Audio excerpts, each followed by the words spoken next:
성경에는 수많은 사람들의 기도가 소개되고 있어요. 그 기도를 살펴보면은 각자 사람들마다 특징 있는 기도를 합니다. 오늘 저녁에 우리가 다니엘의 기도에 대해서 살펴보겠는데, 역시 다니엘의 기도에도 특징이 있다, 그렇게 볼 수 있습니다. 이런 말이 있죠. 설마가 사람 잡는다, 설마가 사람 잡는다, 그런 말이 있어요. 설마 그럴 일이 없겠지 하고 살지만은 예기치 않은 불행이 불쑥 닥쳐온다, 그런 말이죠. 고난은 누구에게나 아무 때나 찾아오는 불청객입니다. 뭐 고난이 예고하고 찾아오는 법이 있습니까? 예고 없이 그냥 아무 때나 찾아오는 그런 불청객이 이 고난입니다.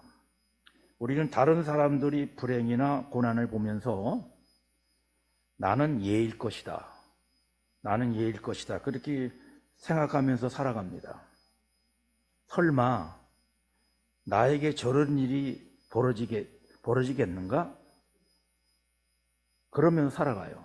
하지만 누구에게나 그런 일이 닥칠 수 있다는 것 잊지 말아야 돼요. 가끔 이런 경우를 보게 됩니다. 어떤 분은 늘 건강하게 지냈는데 갑자기 몸이 이상해가지고 진찰을 받아보니까 생각지도 못한 중병에 걸려 있어요.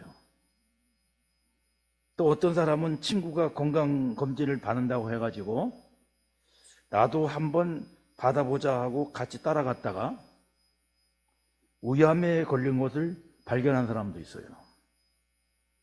어떤 분은 생각지도 못한 큰 사고를 또 당합니다. 세상에는 이런 일들이 비일비재합니다. 이처럼 험한 세상을 살다 보니까 세월이 갈수록 깨달아지는 사실이 점점 많아져요. 그래서 나이 든 사람들에게서 우리가 볼 수 있는 것은 삶의 지혜입니다. 지혜가 부쩍부쩍 많이 늘어나서, 그래서 어르신들에게는 우리가 지혜를 배워야 된다 하는 그런 말을 하는 건데, 세월이 가면 갈수록 깨달아지는 사실들이 참 많아집니다. 남들이 겪는 고난을 나도 언젠가 겪을 수 있는 겁니다. 그래서 고난에서 나는 예의다, 나는 고난에서 예의가 된다 생각하는 것은 한마디로 착각이에요. 이런 생각을 하다 보면은 정말 불안해서 살 수 없을 것 같아요. 그래서 우리에게 필요한 것이 무엇이냐 하면은 바로 깨어 기도하는 것입니다. 기도라고 하는 것은 기도하는 사람에게는 고난이 전혀 없다, 기도하면은 고난이 전혀 없다, 그런 말은 아니에요. 하지만 기도하면 고난의 충격을 덜 받고 훨씬 수월하게 극복할 수가 있습니다. 더 나아가서 고난을 통해서 오히려 더 큰 승리를 맛볼 수가 있어요. 아무쪼록 여러분은 평소에 깨어 기도하고 고난이 닥쳐올 때도 기도함으로써 당당히 승리하시기 바랍니다. 대표적인 예로다가 우리가 욥을 생각해 볼 수가 있어요. 그는 동방의 의인이라고 칭찬받는 사람이었어요. 그런데 하루아침에 10명의 자식과 전 재산을 다 잃었습니다. 청천벽력이죠. 그가 꿈엔들 그런 일을 당하리라 생각을 했겠습니까? 그래도 그는 기도하는 사람이었기에 잘 극복하고 결국은 갑절의 축복을 받고, 그리고 성경의 의인으로서 성경에 기록될 수가 있었습니다. 어려울 때라도 기도할 수 있다는 거, 이게 얼마나 귀한 일인지 모릅니다. 이것은 하나님의 자녀된 성도들에게 특권이에요. 어려움 속에서도 기도할 수 있다, 이건 성도의 특권이에요. 어려울 때도 기도할 수 있기에 반드시 또 승리도 하는 것입니다. 기도줄만 꼭 붙잡고 있으면 고난을 극복할 뿐만 아니라 그 너머 하나님이 예비하시는 놀라운 축복도 경험할 수가 있어요. 오늘 본문에 나오는 다니엘의 경우도 그래요. 그의 생애 기록을 쭉 살펴보면 고난이 끊이지를 않습니다. 마치 민물과 썰물처럼 왔다 가고 항상 그래요. 그렇다고 그가 무슨 잘못을 해서 그런 고난이 닥친 것도 아니에요. 그는 누구보다도 신실한 신앙인입니다. 그럼에도 불구하고 예기치 않은 고난이 불쑥불쑥 닥쳐왔어요. 그는 조국 이스라엘 남유다 왕국이 바벨론에게 침략을 당하는 바람에 소년 시절 포로로 끌려왔습니다. 다니엘서 1장을 보면은 다른 포로 소년들과 함께 느부갓네살 왕의 명령에 의해 가지고 3년간 왕실 교육을 받게 됩니다. 바벨론식으로 교육시켜서 노예화하려고 하는 의도예요. 여러 학문과 더불어서 바벨론 신을 섬기는 우상 숭배에 물들게 하는 그런 음모가 있었어요. 우상 신에게 바쳤던 육식과 포도주를 제공함으로써 소년들이 자기도 모르게 바벨론 종교와 문화에 젖어들도록 유인을 한 것입니다. 하지만 다니엘과 세 친구는 이를 간파를 합니다. 그들은 결단하고 기도하는 그런 가운데서 채식만 먹을 수 있도록 허락을 받아요. 한참 나이에 잘 먹어야 되는데, 그래야 힘을 쓰는데 채식만 먹어가지고 이거 어떻게 될까? 그 염려가 되는 문제가 되기도 합니다. 그러나 그들은 하나님의 은혜로 더 건강하고 더 지혜로웠습니다. 그 결과 3년 교육 기간이 끝난 후 왕 앞에서 구두 시험을 치르는 결과 최우수 성적을 거두게 됩니다. 왕이 감탄하고 그들에게 관직을 부여합니다. 이미 왕의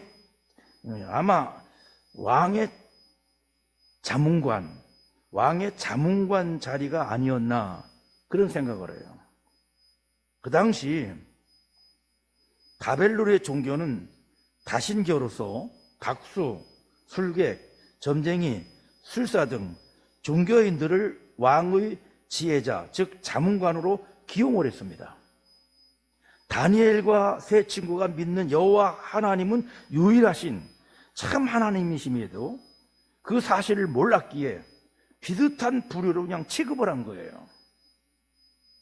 어쨌든 3년 교육을 마치고 관직에 올랐으나 이제 한숨 돌리고 평탄한 생활을 할 수 있게 된 거죠. 관직에 올라갔으니까. 하지만 그것으로 고난이 끝난 것이 아니었어요. 이번에는 더 큰 고난이 닥쳐옵니다. 무슨 일이 일어납니까?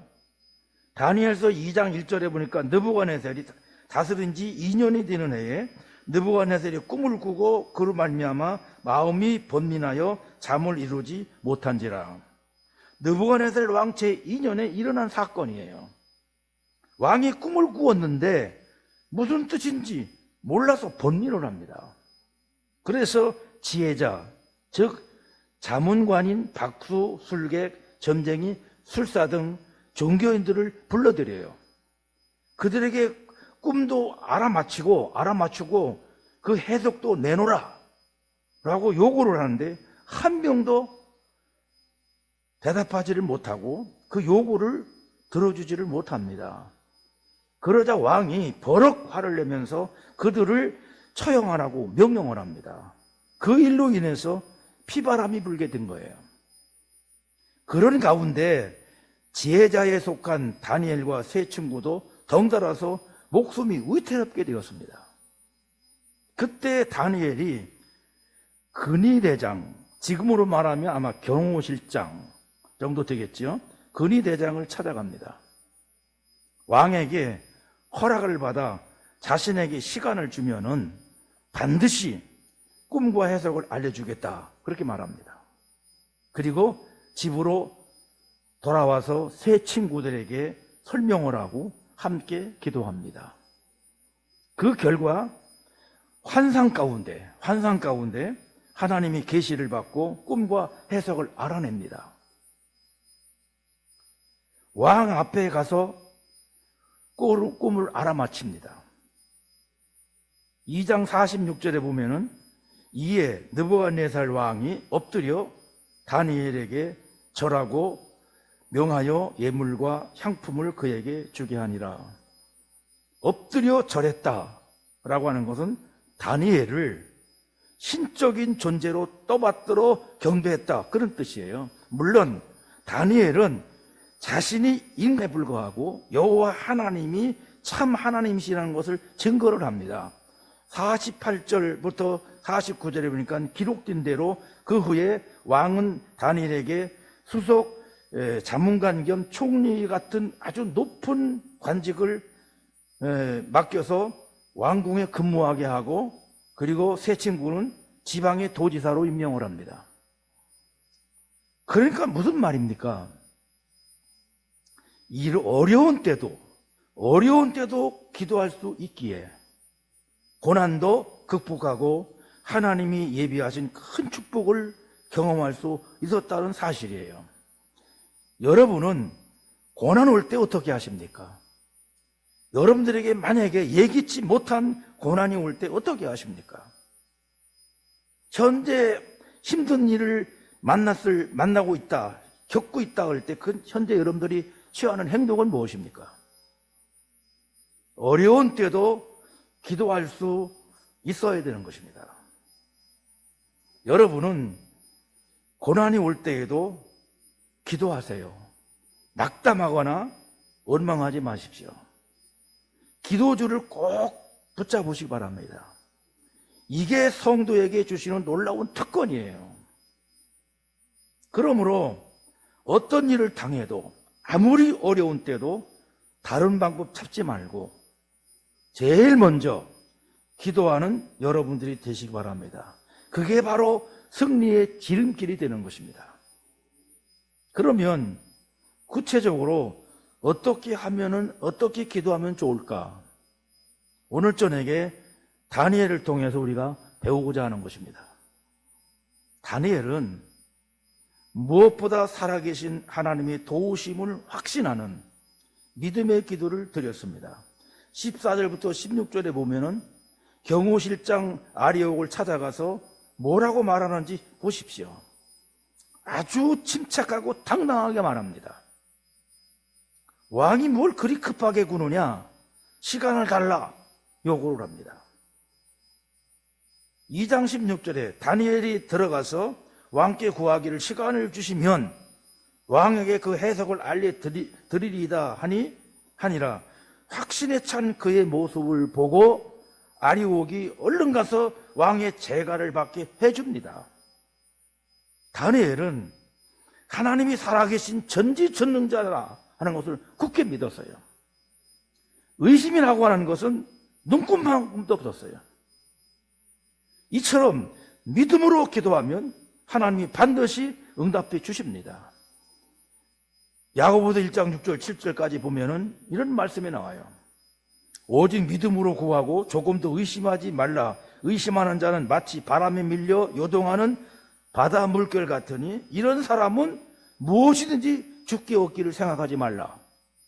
의심이라고 하는 이 단어는 본래 갈라진 마음을 가리키는 거예요. 다시 말하면 두 마음을 품고 있는 상태를 가리키는 거예요.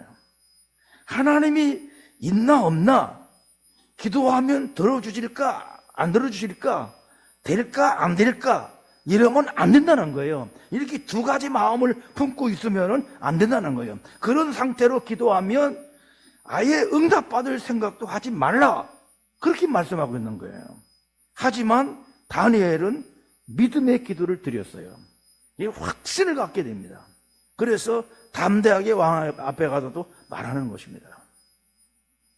그리고 다니엘은 간절한 기도를 드렸습니다. 그는 집으로 가서 세 친구에게 상황을 설명하고 간절히 기도합니다. 2장 18절, 하늘에 계신 하나님이 이 은밀한 일에 대하여 불쌍히 여기사 다니엘과 친구들이 바벨론의 다른 지혜자들과 함께 죽임을 당하지 않게 하시기를 그들로 하여금 구하게 하니라. 목숨이 왔다 갔다 하는 겁니다. 지금 목숨이 왔다 갔다 하는 순간이에요. 그들뿐만 아니라 수많은 지혜자들까지도 목숨이 왔다 갔다 합니다. 그러니 얼마나 지금 절박하겠습니까? 목숨이 왔다 갔다 하는 순간이니까 얼마나 절박합니까? 그래서 간절히 기도했어요.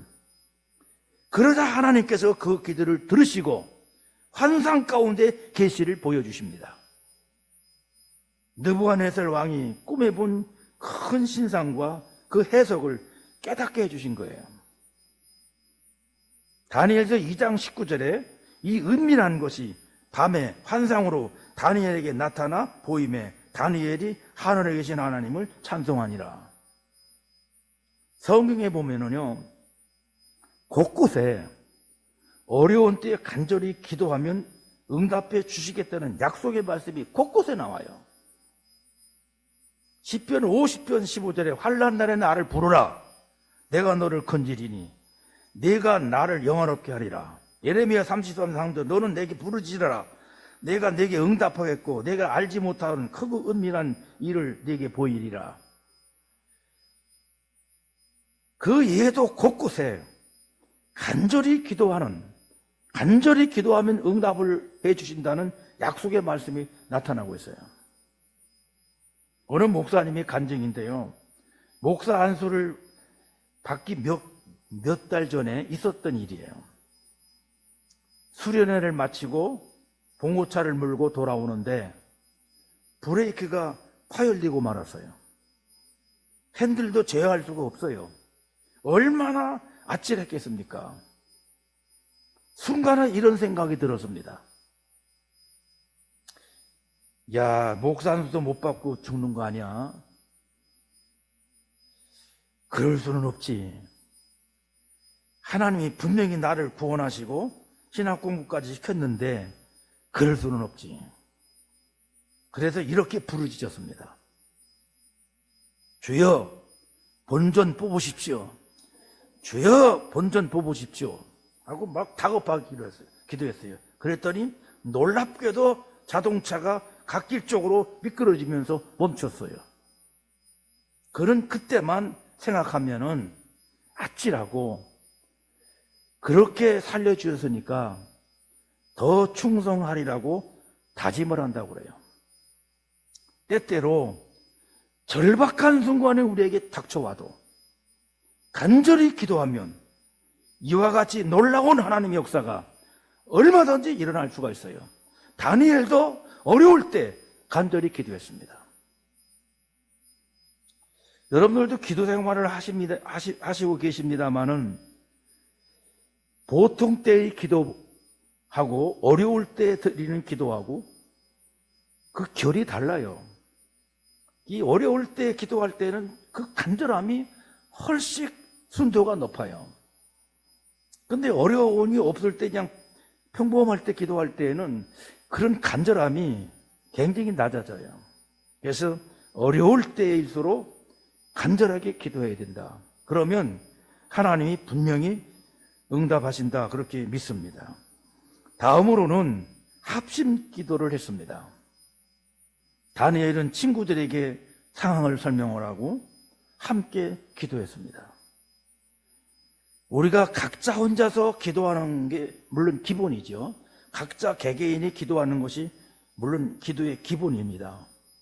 그런데 함께 마음을 합해서 기도하면 훨씬 더 좋습니다. 특히 문제가 있을 때 합심해서 기도하는 것은 매우 중요합니다. 서로를 위해서 중보하며 기도하는 것, 이게 얼마나 중요한지 모릅니다. 예수님이 이렇게 말씀하셨어요. 마태복음 18장 19절부터 20절에 보면 진실로 다시 너희에게 이르노니 너희 중에 두 사람이 땅에서 합심하여 무엇이든지 구하면 하늘에 계신 내 아버지께서 그들을 위하여 이루게 하시리라. 두세 사람이 내 이름으로 모인 곳에는 나도 그들 중에 있느니라. 합심해서 기도하면 주님께서 그들 가운데 있으면서 그 기도를 이루어 주신다라는 약속이에요. 출애굽기 17장에 보면 출애굽을 한 이스라엘이 광야에서 아멜렉과 전투를 벌이는 사건이 나옵니다. 여호수아는 군사를 이끌고 전쟁터에 나가서 싸우고 모세는 아론과 훌을 데리고 산꼭대기로 올라갑니다. 군사들이 전투를 하는데 그 승부는 모세가 기도하는 대로 좌우가 되고 있어요. 모세가 손을 들고 기도하면 이기고 지쳐서 손을 내리면 지는 거예요. 그래서 전쟁이 막 일진일퇴가 막 거듭되는 거예요. 그 모습을 보고 아론과 훌이 모세의 양손을 붙들고 함께 기도합니다. 마침내 이스라엘이 대승리를 거둡니다. 본문의 주인공 다니엘도 세 친구들과 합심해서 기도했습니다. 어려움을 이겨내는 데는 합심 기도가 절대로 필요합니다. 우리 교회에 지금 필요한 것이 합심 기도일 거예요. 여러분들이 정말로 합심해서 기도하는 그런 일들이 있어야 된다, 그렇게 믿습니다. 금요일 모여서 합심 기도 한번 해보실래요? 네? 합심해서 기도하는 것, 이것이 절대로 필요합니다. 그리고 마지막으로는 그는 감사의 기도를 드렸습니다. 고난이 닥치면 자칫하면은 낙심하거나 원망하기가 쉽습니다. 거의 고난당하면요, 남 탓하고 원망하고 불평하고 그럽니다. 그러나 다니엘은 낙심도 원망도 하지 않았습니다. 본문에도 그런 모습이 암시되어 있지만은 다니엘 6장에 우리가 같이 읽은 말씀에 보면은 그의 감사 기도를 분명하게 확인할 수가 있어요.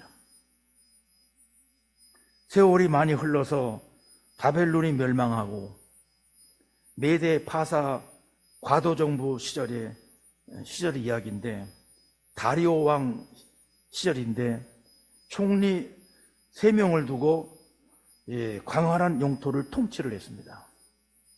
그런데 다니엘이 워낙 탁월하니까 왕이 그를 단독 총리로 세우려고 합니다. 그러자 나머지 총리들과 고관들이 앙심을 품고 다니엘을 제거하려고 음모를 꾸며요. 아무리 털어도 허물이 없으니까 그의 신앙을 걸어가지고 제거하려고 합니다. 그가 하루 3번 기도하는 것을 알고 30일간 왕 이의 다른 신에게 기도하는 자는 불충이고 왕을 속이는 것이니 그런 자를 색출해가지고 사제골에 넣어서 처형하자라고 하는 법령을 제정을 합니다.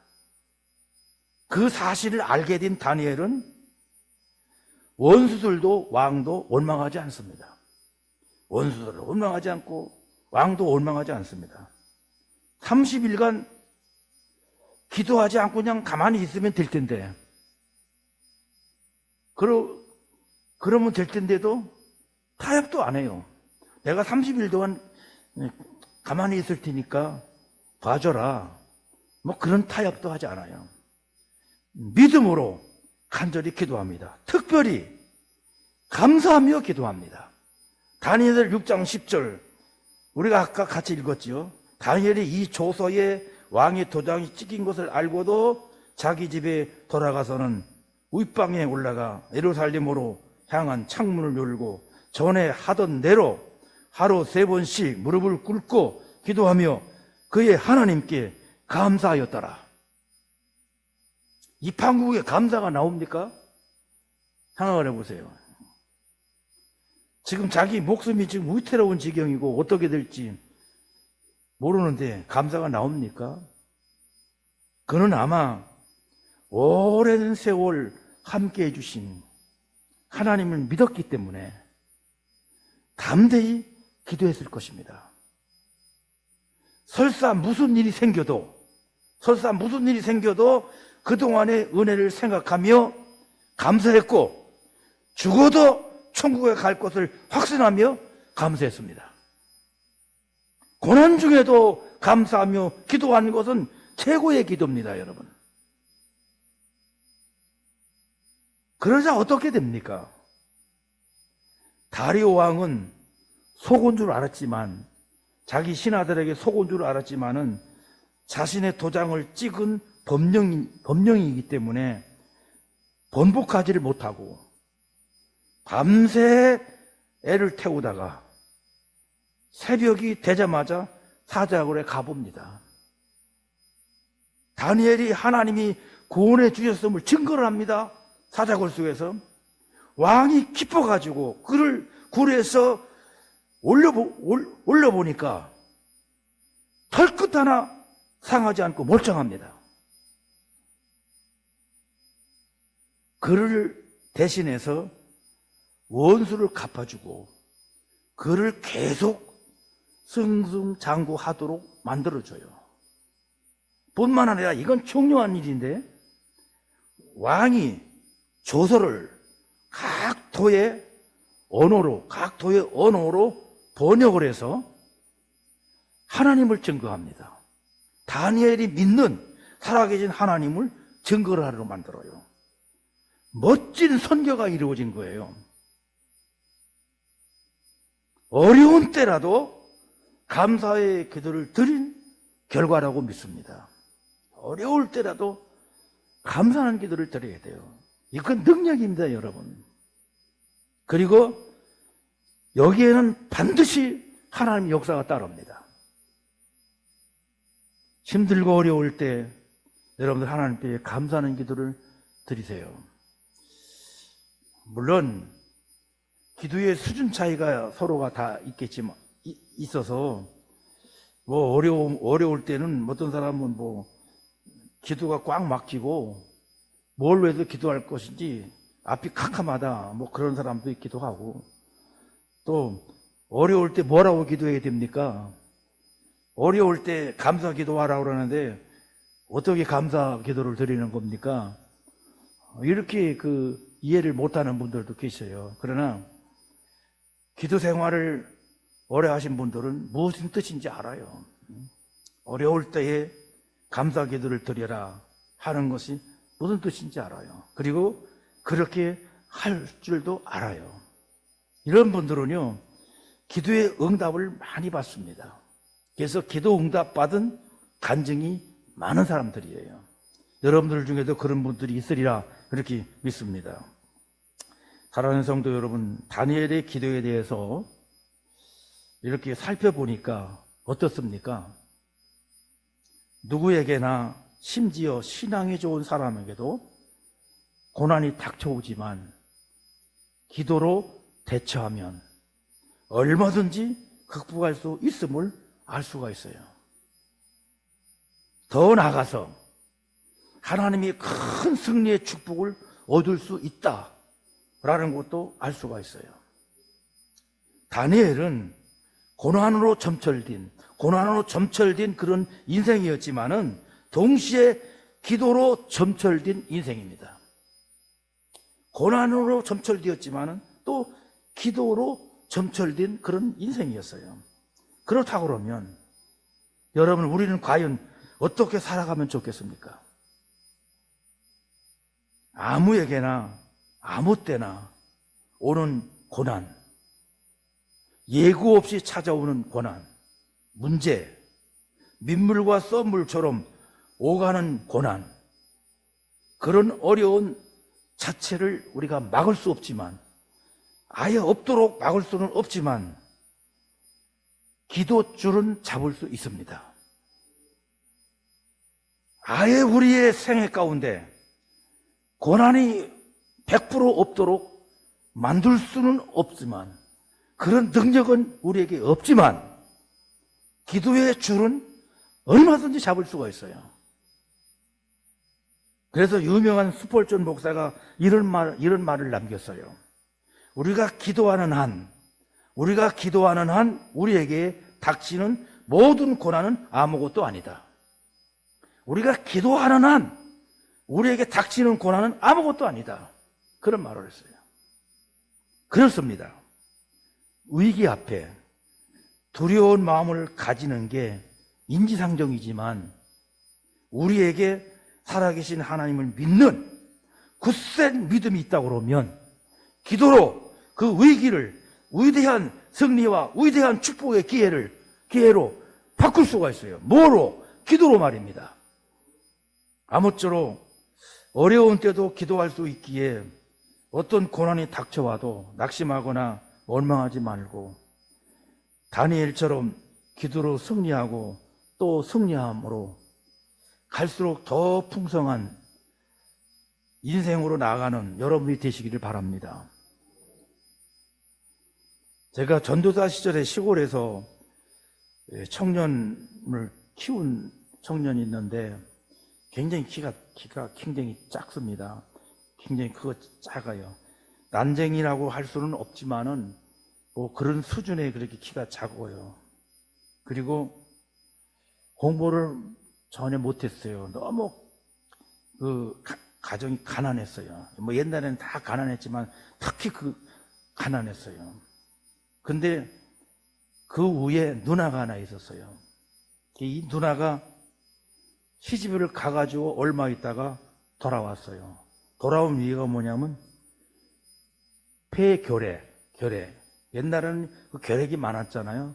그걸로 인해 가지고 살 수 없어가지고 돌아왔어요. 그래서 집에서 뭐 특별한 치료도 못 받고 고생하다가 죽었어요. 옛날에는요, 폐결핵으로 죽거나 이러면요, 사람들이 그 집에 가지를 않았어요. 들어가지를 못했어요. 그런데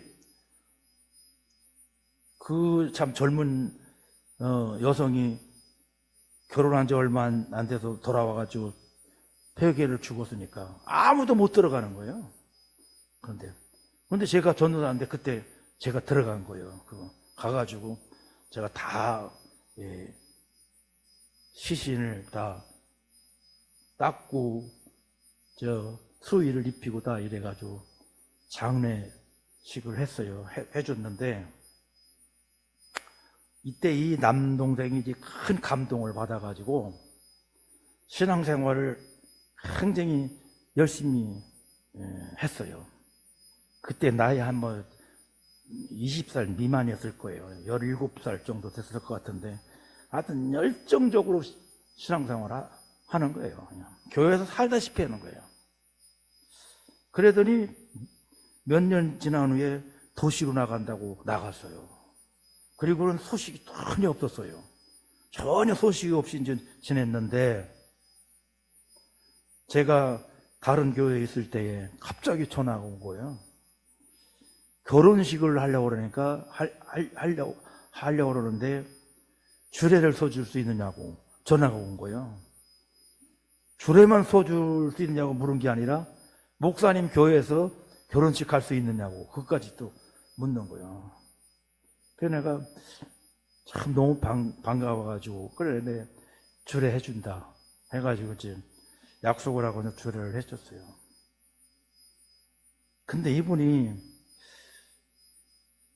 굉장히 힘들게 삶을 살았는데, 얼마 전에 만났는데 군포에 있는 우리 통합직교회 군포교회 굉장히 많은 모이는 성도들에게 장로가 되어 있는 거예요. 장로.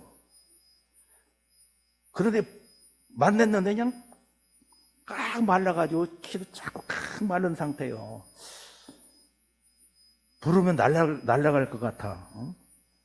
그런데 장로가 되었다는 거야. 깜짝 놀랐어요. 야, 그래서 내가 농담으로 해서, 야, 어떻게 장로 됐냐? 그랬더니, 기도밖에 없어요. 그러더라고. 기도밖에 없어요. 저는 기도하는 것밖에 없어요. 그러더라고. 그냥 교회에서 살다시피 하면서 기도 생활을 하며 사는 거야. 그러니까 교인들 눈에 그게 좋게 비춰지고 긍휼을 베푸사 그 많은 성도 가운데 나오는 몇 명이나 모이냐니까 1,500명인가 뭐 이렇게 교인들이 모인데 그런데 거기서 장로가 됐다는 거야.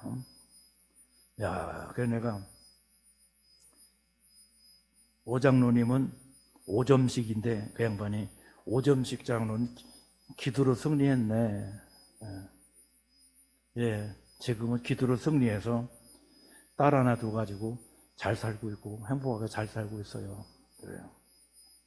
근데 내가 4년 동안 제방교회 가서 있는 동안에 명절 때마다 찾아오더라고 와가지고 목사님 이 객지에 나가서 그 당시에 내가 시무할 때 그 당시에 젊은이들이 굉장히 많이 믿었거든요. 그 믿은 사람들이 객지에 나가서 많이 있어서 신앙생활을 다 잘하고 있고 장로진 사람들도 여러 명이 있고 그런데 이 고향교회를 위해서 모임을 하나 만들어주면 어떻겠어요? 그러더라고. 그래, 그 굉장히 좋겠네.